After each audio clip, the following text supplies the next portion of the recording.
If I never understood the fundamentals of chromatography, I never would have started my own business or filed a solo patent. So today I hope I can deliver 90% of my knowledge about chromatography to you because it is such a remarkable and fascinating concept with so many applications, from detecting alcohol in beverages to understanding cannabinoids in cannabis products to many more. Basically, any analytical chemistry test, any test to determine the composition of a solution or a gas, has to do with chromatography. So I hope you really enjoy this video, and I hope it's as exciting to you as it is to me. So chromatography is a very simple idea at its root. The concept is you have some solution of mixed chemicals and you want to undergo some sort of separatory process. So you separate your chemical solution into various components, and then you look at it with a detector on the other side of things. So you have your mix of solution, you separate it, and you look at it with a detector. Now the output of this data is going to look like a graph like this, and I believe this is where the majority of the magic of chromatography happens. So you have this graph that has time on the x-axis, and so you see these peaks that come through. So as you're sending your solution through your separation process, some chemicals are going to come out the other side sooner. And so you'll see that at the beginning of this graph as a peak. So solution A comes out with this little peak here, and then solution B comes out with this big peak here. And from this information, you can determine the components of your solution, not only the components of your solution, depending on your detection method, but you can also determine the quantity of the components in your solution, which is just incredible, right? And the way that you do this is with calculus. You don't have to actually do any calculus right now, but the area under this peak is going to be directly proportional to how much of that component is in your solution, right? So you might intuitively look at this graph and say, okay, this peak is highest, and so that means that will be the proportional to the amount of your component in that solution. But that's not the case at all, because potentially if you're separating over a long period of time, you're going to have a broad peak. But if you separate everything very quickly and send it through your separation very quickly, then you'll have a narrow, skinny peak, right? And so the most accurate way to calibrate these machines is by measuring the area under these peaks. And that's going to be directly proportional, no matter what, no matter other things going on, it doesn't matter. It's going to be directly proportional to the amount of component in your solution. So a calibration will look something like this, where you run a blank with none of your sample, and then maybe 1 milligram, 10, and 100 milligrams per liter. And as you go, you'll get bigger and bigger peaks. And so the area under these peaks, you'll plot the area under those peaks relative to the concentration of the solution, and you will get a straight line, y equals mx plus b, and that's your calibration for your chromatography method. Speaking of chromatography methods, there's two sort of worlds of chromatography, at least for analytical chemistry, that we can live in. One is liquid chromatography and one is gas chromatography. Personally, I have mastered both of the disciplines of chromatography. I've done gas chromatography and I've done liquid chromatography myself. So liquid chromatography starts with a liquid solution. They actually both start with a liquid solution most of the time. So there is what's called a mobile phase, which is just going to be a liquid solution passing through what we call a stationary phase or a column. So the stationary phase is some solid material typically. And the column is just sort of a term used in the field to represent a separation method. So both liquid and gas chromatography both use columns, but in liquid chromatography, we have solid particles in this column. And so as we pass our sample through and we're pumping a mobile phase, so some solution of liquids through this column, some of the materials in our samples will stick to the column really well, and some of the solutions in our, or some of the chemicals in our sample will pass right through the column. And so we're pumping this mobile phase through. Some materials will move through quicker and some will move through slower. Thus, we have separation. With our mobile phase, we can vary what the composition is of our mobile phase. So we can vary the flow rate of our mobile phase, so we can flow it very quickly through the column, ending up with a very high pressure in our column. Or we can change the proportions of polar and non-polar solutions moving through the column. So if you're sending a very polar solution through your column, then your equally polar molecules are going to flow through the column faster. Whereas if you're sending more of a non-polar solution through your column, then your non-polar materials are going to move through the column faster. So we can change our mobile phase and we can change our stationary phase. So if we have a very porous material that likes to bind to amine groups or something like that, then chemicals with those amine groups will stick to the column preferentially over chemicals without amine groups, for example. So we can vary the column material and we can vary the mobile phase. And just to give a little bit of context, typically our columns are long, thin pieces of tubing packed with some sort of beads. And typically liquid chromatography is HPLC, or high pressure / performance liquid chromatography. And so we're working with pretty high pressures here. So we have really high pressure pumps and we have lines that can handle very high pressures.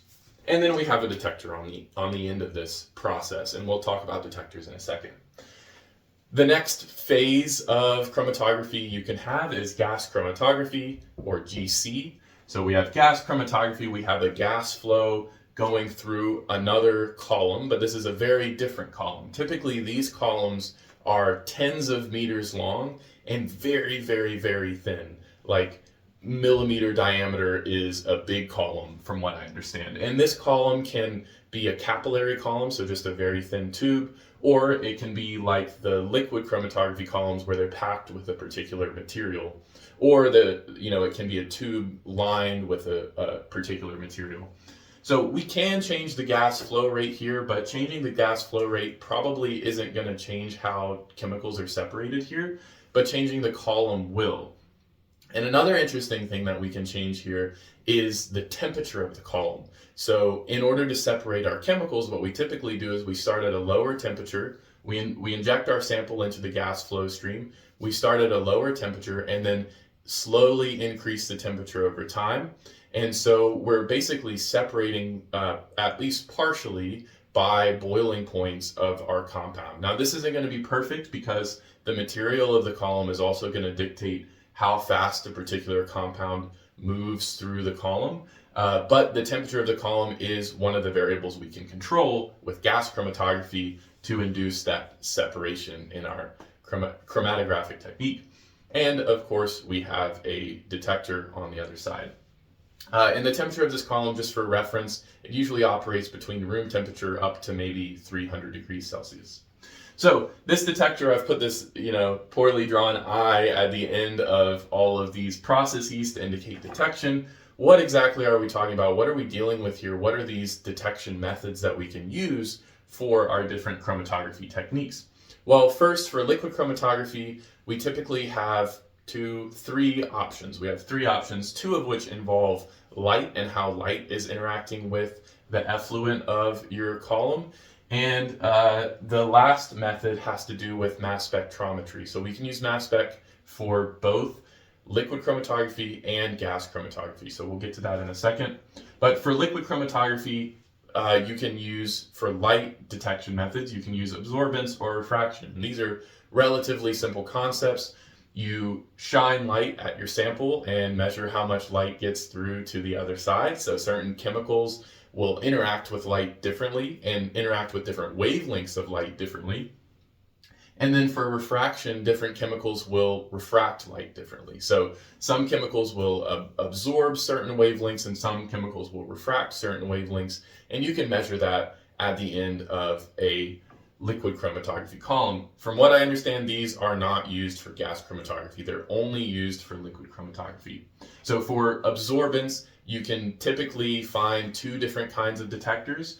One is called a PDA, or a photodiode array, and these photodiode arrays are really cool. So instead of just looking at one wavelength of light, like a UV detector might, you can look at, say, between 180 nanometer wavelength and 800 nanometer wavelength. And what you end up with is with this chromatogram, this sort of three-dimensional chromatogram that's typically portrayed as a color. So you can see, you'll have on the, I'll put one up on the screen here, but you can see on one axis you have the wavelength, and on the other axis you have the time, and then the colors indicate the intensity of the signal from your sample. And so you can see blobs of your chemical of interest, which is just so fascinating to me. And then if you want to generate a graph like this to integrate the area under the curve, you basically are taking a cross section at a particular wavelength of those colors, so you can actually see the peaks and integrate the peaks. Very, very cool stuff. I love photodiode arrays. They're super, super cool. So again, this is liquid chromatography. Moving on to a tool that can be used for both liquid and gas chromatography. It's called mass spectrometry, or MS. So you can have LC-MS, or liquid chromatography with mass spectrometry, and you can have GC-MS, which is gas chromatography with mass spectrometry. And the way that this works is you send your sample into a heater. So you basically heat up your sample, you vaporize your sample, and you ionize your sample so that when you send it really quickly past a strong magnetic field, some of those charged particles will be heavy with a small charge and they'll go straight through the magnetic field easily. And some of those molecules will be much lighter with a large charge, and so they'll curve a lot in that magnetic field. So based on how your chemical ionizes, how it splits into different smaller molecules, and how those split molecules interact with the magnetic field, you can see a chemical fingerprint on the other side of that detector. So this is an incredibly, incredibly powerful tool, and way different than using these simple detection or more simple detection methods like light interaction. And that is because the way that a chemical ionizes is going to be universally true. So you can ionize a chemical in London and ionize a chemical in Los Angeles, and they'll give the same chemical fingerprint despite different machines, despite being in different parts of the world. They'll give the same chemical fingerprint despite different separation techniques. And so you can send a chemical through a mass spectrometer, get that chemical fingerprint, and go into a database and figure out what chemical you're looking at, as long as it's been defined before.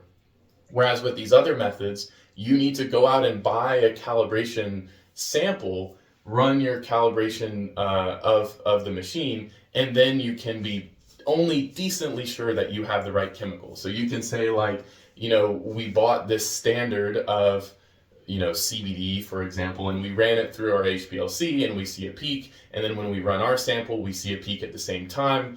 But you can't really be exactly sure unless you run mass spec. Then you get that chemical fingerprint and you know exactly the chemical that you're working with, and you don't even need a standard if you don't want to buy a standard or you don't have access to a standard. All right, and then finally, one last method that is exclusive to gas chromatography is FID, or flame ionization detection. And the way that this method works is you send your sample through a literal flame. Like when you turn on a GC-FID, it ignites a flame that's sustained by hydrogen gas. You run your sample through that flame, and your sample will ionize just like gas chromatography, but instead of the more complex magnetic field and detector on the other side, you have a simple detector that detects charges. And so your sample will ionize, those charges will interact with this ionization detector, and you'll get a similar plot to this right here. If you're using HPLC or GC-FID, typically you can detect compounds down to about a milligram per liter. So the detection range is maybe between 1 to 1,000 milligrams per liter. Whereas if you're using LC-MS or GC-MS, your detection range can be about 1,000 times greater. So maybe 1 microgram to 1,000 micrograms per liter. And these mass spec machines are maybe twice, 3, 4 times as much as non-mass spec machines, and they're a little bit more costly to operate as well. But similar principle, right? You still have the liquid column and for the liquid chromatography, and you still have the gas column, the capillary column for the gas chromatography, but you just have a different detector on the other side. So I think that sums up this video. If you have any questions or comments or corrections to this video, please leave them in the comments below. I hope this video was helpful for you, and I hope you're as interested in chromatography as I am. Also, if you have any applications that you're interested in for gas chromatography or ideas for future videos, future whiteboard style videos like this, let me know in the comments below. Don't forget to subscribe to the channel, become a channel member, like the video, share it with your friends. Thank you so much for watching. Bye.